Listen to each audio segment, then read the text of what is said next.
Assalamualaikum warahmatullahi wabarakatuh. Waalaikumsalam warahmatullahi wabarakatuh.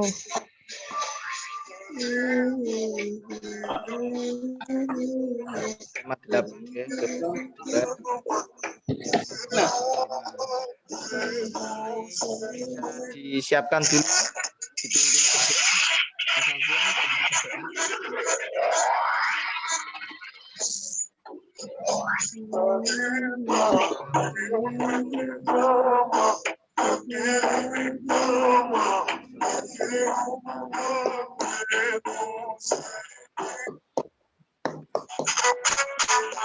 Ini adalah link presentasi dan jadi anak-anak nanti bisa mengisi link presentasi kehadiran ya.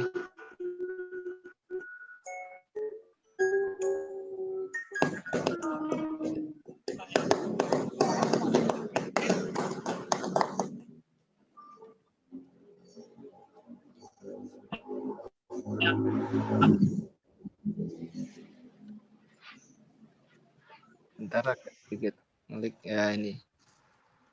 Ya.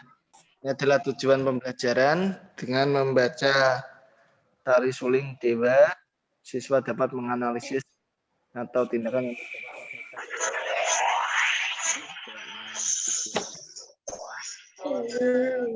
Baik, kita nyanyi lagu Indonesia Raya dulu guys, biar semangat ya. Nyanyikan lagu Indonesia. Siap. Raya.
Baik, cukup. Terima kasih.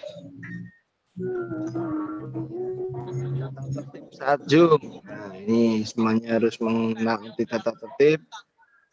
Ya, kamera dinyalakan semua, tidak boleh makan minum ya, puasa. Oke.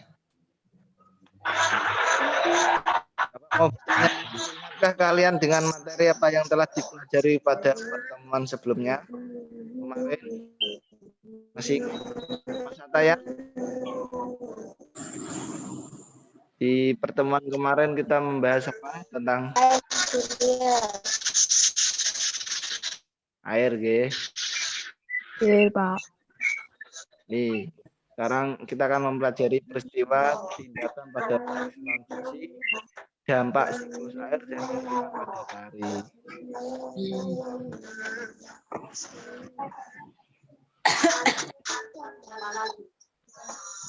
Dari proyek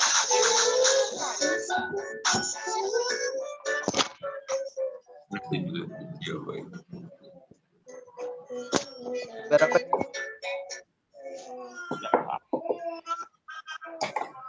Mas Ataya, gambar apa ini? Terlihat nggak gambarnya? Mas Muhammad, ini gambar apa?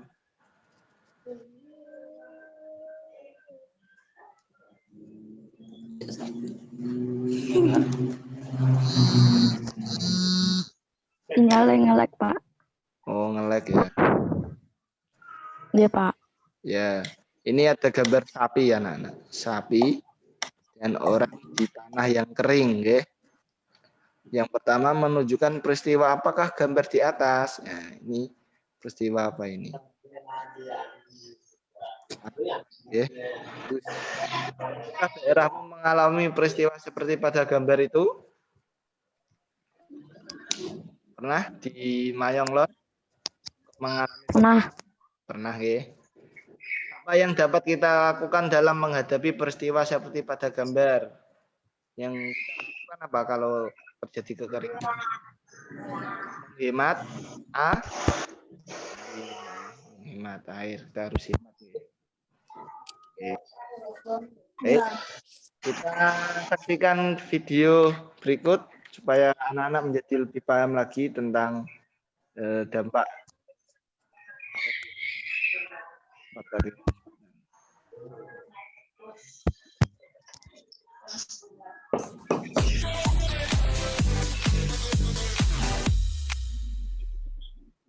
Hai adik-adik, tahukah kalian apa itu dampak siklus air? Yuk kita cari tahu. Hai, perkenalkan, Kak Nur Hayesha. Pada pembelajaran sebelumnya bersama Kak Nita, kalian sudah belajar mengenai siklus air. Nah, pada pembelajaran kali ini bersama Kak, kalian akan mempelajari apa itu dampak dari siklus air. Bagaimana? Penasaran kan? Simak saja pilih pembelajaran berikut ini. Nah, adik-adik, dampak dari siklus air salah satunya adalah dapat menghasilkan air yang bersih yang dapat digunakan oleh seluruh makhluk hidup seperti hewan, tumbuhan, juga manusia. Air bersih digunakan oleh manusia salah satunya dan juga untuk mandi. Selain itu, juga digunakan untuk berbagai keperluan rumah tangga seperti mencuci dan memasak. Air bersih juga digunakan untuk keperluan industri dan juga keperluan pertanian. Tahukah adik-adik mengapa siklus air dapat menghasilkan air yang bersih? Karena pada saat proses penguapan, kotoran yang terdapat dalam air tidak ikut menguap. Jadi, uap air yang dihasilkan adalah uap air yang bersih. Sehingga pada saat hujan turun, air yang dihasilkan pun merupakan air yang bersih dan siap digunakan untuk berbagai keperluan.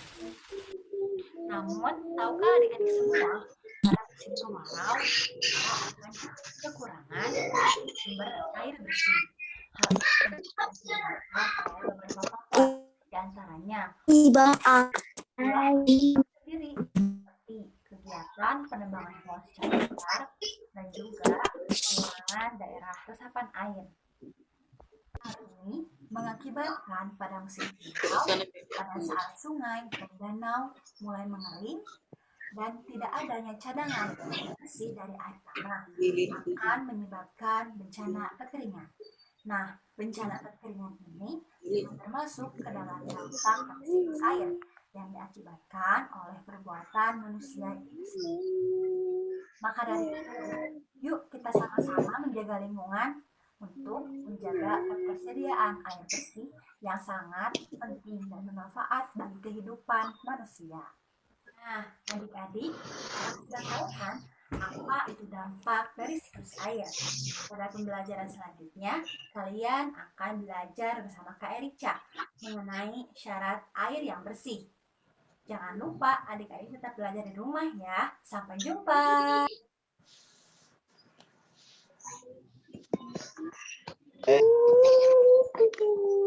Pak, air, ya. Kemudian yang kedua,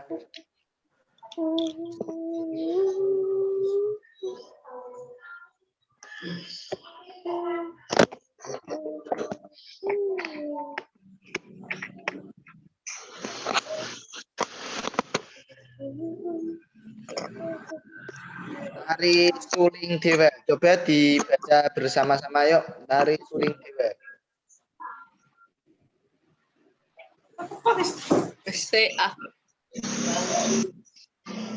Oke, Aniku. Yuk dibaca bersama-sama.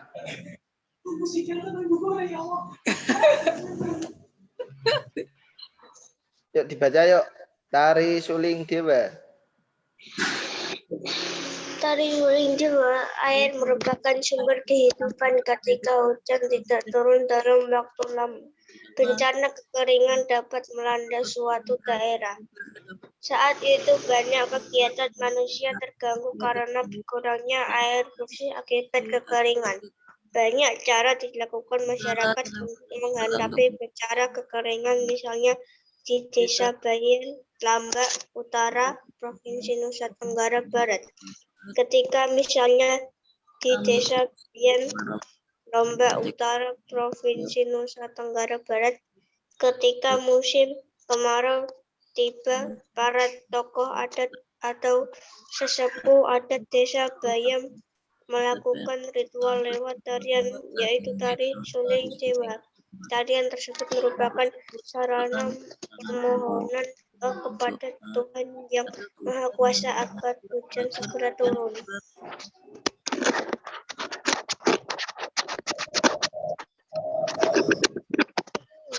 Bagus. Dari sekarang tadi Tari Suling Dewa.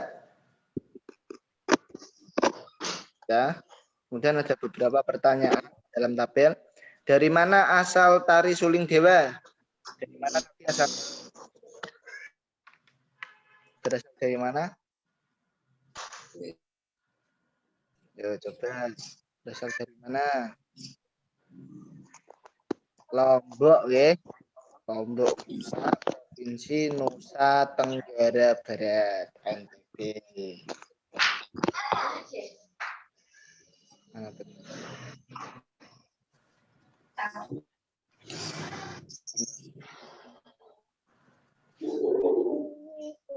Coba, kapan dilakukan Tari Suling Dewa? Pada saat kapan? Saat bencana kekeringan, ya. Ya. Siapa yang melakukan tarian Suling Dewa? Yang melakukannya siapa?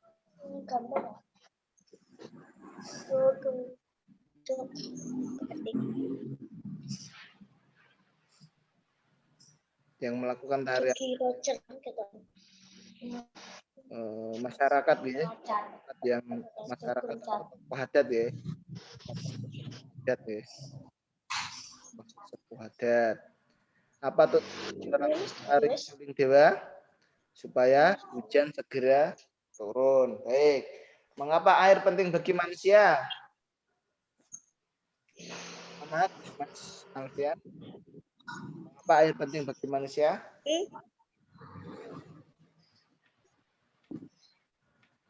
Untuk apa? Sebagai air penting karena untuk kegiatan manusia. Minum. Cuci piring. Minum. Minum untuk dikonsumsi. Mandi. Ini tadi ada video dampak siklus air, guys. Siklus air tadi setelah menyimak videonya tadi tentang dampak siklus air ada 1, 2, 3, 4, 5 inti, ya, yang dapat dilakukan. Dampaknya apa siklus air tadi bagi manusia? Tadi ada limbah, ya. Nanti didiskusikan bersama temannya. Sekarang pola lantai dan iringan musik dalam tarian, ya. Sebelum mempelajari ini, Bapak akan putarkan video lagi sekali lagi, ya, tentang pola lantai.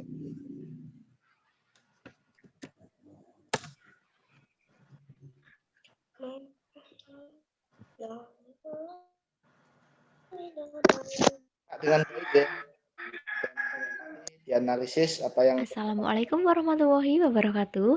Selamat pagi anak-anak kelas 5. Hari ini kita akan belajar tema 8, subtema 2, muatan pelajaran SPIP. Pada materi kali ini kita akan belajar pola lantai dan iringan musik dalam tari. Pola lantai adalah garis imajiner yang dilalui penari saat melakukan gerak tari. Pola lantai berupa garis lurus dan garis lengkung. Jadi nanti pola lantai garis lurus dan garis lengkung mempunyai beberapa pengembangan.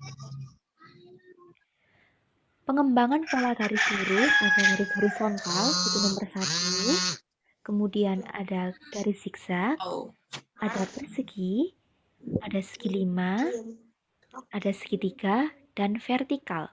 Ingat, yang lurus ke samping disebut dengan horizontal, yang lurus ke depan disebut dengan vertikal. Pengembangan garis lengkung dibedakan menjadi garis lengkung ke depan, garis lengkung ke belakang, seperti angka 8, dan garis lingkaran. Berikut ini adalah bentuk pola lantai dari gerak yang dilalui penari. Yang A, formasi penari membentuk diagonal. Jadi diagonal itu mulai dari ujung atau pojok panggung dari panggung belakang sampai ke depan. Yang B, formasi penari berbentuk segi 5. C, formasi penari lurus ke depan atau vertikal. D, formasi penari yang membentuk zigzag. E, formasi penari yang membentuk pola lingkaran. Dan yang F, penari menggunakan pola lantai diagonal. Berikut ini adalah contoh tari yang menggunakan garis vertikal dan horizontal adalah tari bedoyo. Tari bedoyo berasal dari Yogyakarta. Tari ini merupakan jenis tari klasik. Tari bedoyo ini karena merupakan tari klasik memiliki pola lantai yang dikenal dengan rakit lajur. Pola lantainya ini memiliki arti tersendiri. Contohnya, pola lantai rakit lajur menggambarkan 5 unsur pada manusia, yaitu cahaya, rasa, nafsu, dan perilaku. Kemudian ada tari jaran kepang. Meskipun sama-sama berasal dari Yogyakarta dan memiliki pola lantai yang sama dengan tari bedoyo, namun tari jaran kepang tidak memiliki arti khusus dalam pola lantainya, karena tari ini merupakan jenis tarian rakyat. Setelah mempelajari pola lantai, mari kita masuk ke materi selanjutnya, yaitu iringan tari. Iringan tari adalah musik yang digunakan untuk mengiringi tarian, yang berfungsi untuk pemberi tanda awal dan akhir tarian, untuk menambah semangat dalam menari, memberi ilustrasi atau gambaran suasana, dan sebagai pemberi tanda perubahan bentuk gerakan. Iringan tari dibedakan menjadi 2. Yang pertama ada iringan dengan alat musik dan yang kedua dengan tubuh manusia. Dengan alat musik dapat berupa alat musik tradisional seperti gamelan dan alat musik modern, tergantung dengan tari yang dibawakan. Sedangkan jenis iringan tari yang berasal dari tubuh manusia dapat berupa tepuk tangan, hentakan kaki, siulan, dan nyanyian. Berikut ini adalah contoh tari yang menggunakan iringan alat musik tradisional berupa gamelan.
Selanjutnya adalah tari kecak yang menggunakan iringan jenis tari menggunakan tubuh manusia, yaitu siulan dan nyanyian.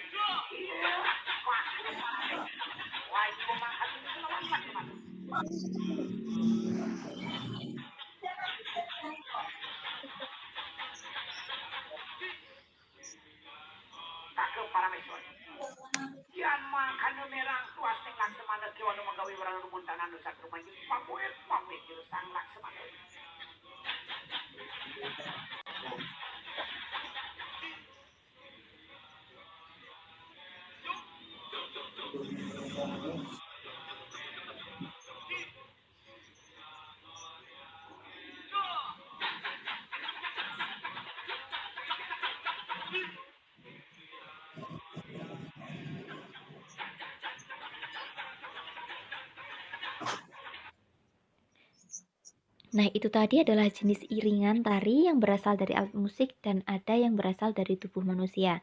Kalian tentu bisa membedakan, kan? Demikian pembelajaran dari Ibu kali ini. Semoga Baik, anak-anak. Gimana tadi tentang tari-tariannya, pola lantai?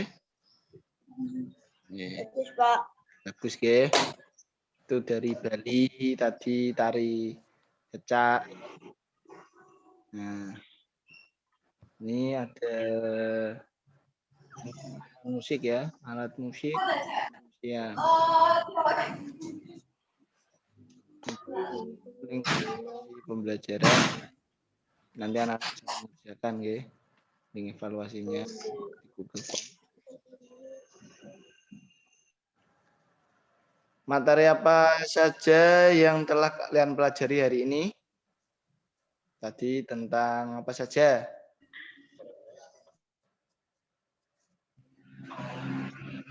Ya, tarian, ya. Tarian dan siklus air. Bagian materi apa yang kalian belum paham? Anda kamu kita. Mas Atta yang belum paham apa? Anda kau. Kan kono. Iya.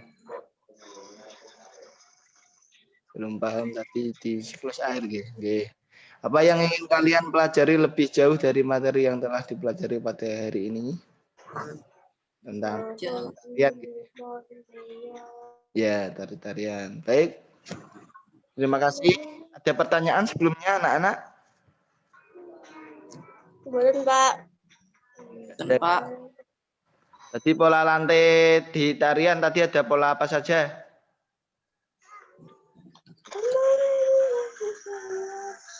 Kalian ketahui tadi dari video tadi. Melingkar. Ya, bentuk Z gitu ya. Tadi ada. Kemudian tadi juga diterangkan bahwa ada pola lantai Z. Nah, itu nanti anak-anak pelajari lagi untuk link LKPD evaluasi dikerjakan, ya. Baik. Selamat siang. Assalamualaikum warahmatullahi wabarakatuh. Wabarakatuh.